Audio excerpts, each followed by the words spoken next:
And this is our little warm-up before we record the main pod, where we just shoot the shit a bit and give you our hot takes, our unfiltered opinions on anything and everything in life. As well as moronic miscreants, where we highlight the world's dumbest, most ridiculous crimes and the people who commit them. All right.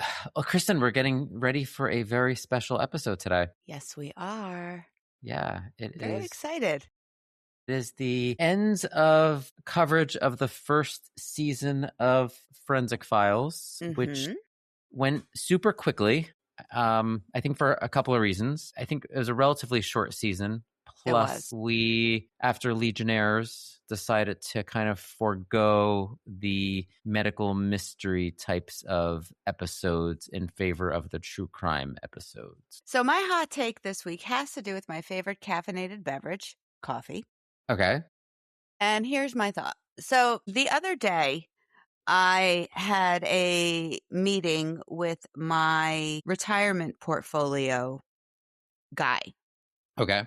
Okay. You know, he's from the district. He travels around. And usually when we meet at a Starbucks. So Okay. I had gotten there a little earlier, and Starbucks is usually not my place of choice to grab a coffee. But I was like, okay, fine. That's great. So, you know, we met there. I got there early. I placed my order. And while I was waiting, I was looking at the menu, and it brought me back to something that comedian Dennis Leary had said in one of his comedy shows. Okay. Coffee doesn't need a menu. It needs a cup. As I'm looking at the menu and I am listening to the orders from the people around me, I'm thinking to myself, all right, you're not ordering coffee anymore. So my hot take is this. As soon as coffee has multiple flavor shots, additions, and whipped cream added to it, it's no longer coffee, it's dessert. It's dessert. Yep. I'm like, why are you adding all of that to your coffee and still thinking it's coffee? There's like minimal coffee in it at that point, and it's basically like a cup full of sugar and shit. Yeah. And, you know, I'm a purist when it comes to coffee, and you know how I feel about it. A little bit of milk and I'm good. Yeah. You know, and I'm not taking away from like cultural coffee things, like, you know, the Cubans add like sugar to it and things like that. And it's like part of the cultural way they drink it. That's not what I'm talking about. I am talking about things like frappuccinos with like sprinkles in it and stuff like that. And I think too, when you have stuff like that, it's so appealing to young kids that we're getting them started on it so early. Like I started drinking coffee in high school, and I remember my mom saying, you might want to slow down.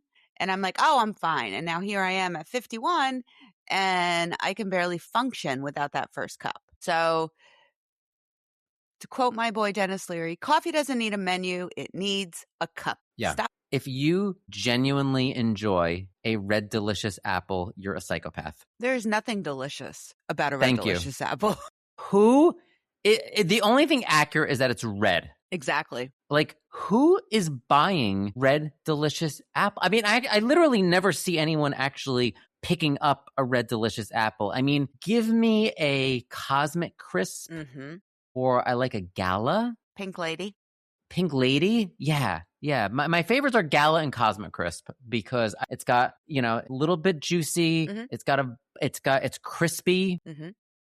It's not mealy. I mean, red delicious apples. I mean, first of all, they're too big. A Florida man who tried to only cover up his face is accused of walking into a Florida meat market in the nude and trying to rob it. Just only covered his face. Only his face. The police reviewed the surveillance video and said that Kobe Watkins left a trail of clothing and other evidence along his route of travel. So he undressed on his way to this, I guess, butcher, and only covered his face. I'm assuming like with a bandana, like in the Old West kind of a thing. Yeah. He was charged with robbery with a weapon, grand theft, criminal mischief and exposure of sexual organs. Okay. Yes. This happened shortly before 9 p.m. on December 3rd, so right before Christmas. Nothing says Christmas like robbing a butcher shop naked. God. And he was completely nude except for his face covering. He was arrested and taken for a medical evaluation before being booked in the Columbia County Detention Center. Apparently, the police chief made a statement. A California man was charged with grand theft after the police said he reaped about $34,000 in what an official called an off-the-charts pasta and switch scheme involving Lego kits.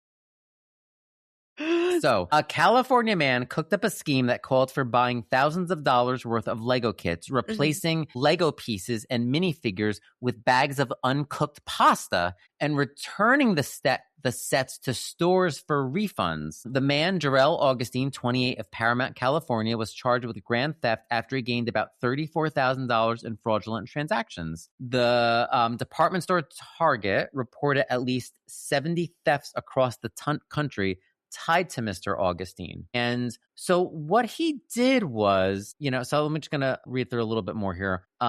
One photo posted by the police shows an instruction book to a Star Wars Venator class attack cruiser, which retails for $79.99. Another photo shows the box to a Marvel's Avengers Tower building set, a 5,200 one-piece kit that retails for $500 on the Lego website. In the photo, several bags of Goya brand elbow-shaped pasta, which sell for less than $2 a bag, are in front of the box. So basically what he did, I'm going to share my screen with you, Kristin, really quickly, just so you can fully appreciate the scheme. Because honestly, not that I condone crime, but it is sort of brilliant here. Why is it not? Hold on, open systems. I cannot share my screen.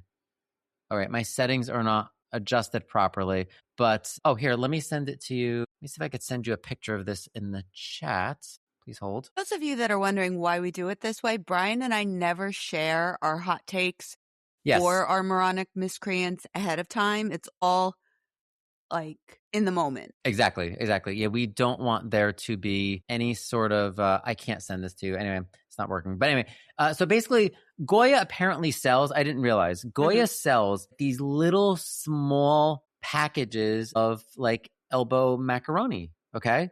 And they're in plastic bags. And so when you buy Legos, right? They're in plastic bags. All the pieces, yes, they're all in these little small plastic bags. And it's that same kind of like loud cellophane sort of plastic, you know? So, and to think about it like dry pasta, right? If you bang them together, it kind of sounds plasticky, right?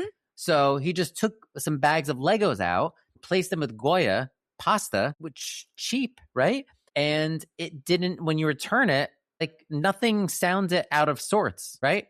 So, I mean, honestly, crime doesn't pay, but it is sort of brilliant. Well, I think that wraps up our episode for today. All right. So we are going to head over to our season 1 wrap party. Yep. Which we hope you have either enjoyed already or will be enjoying soon.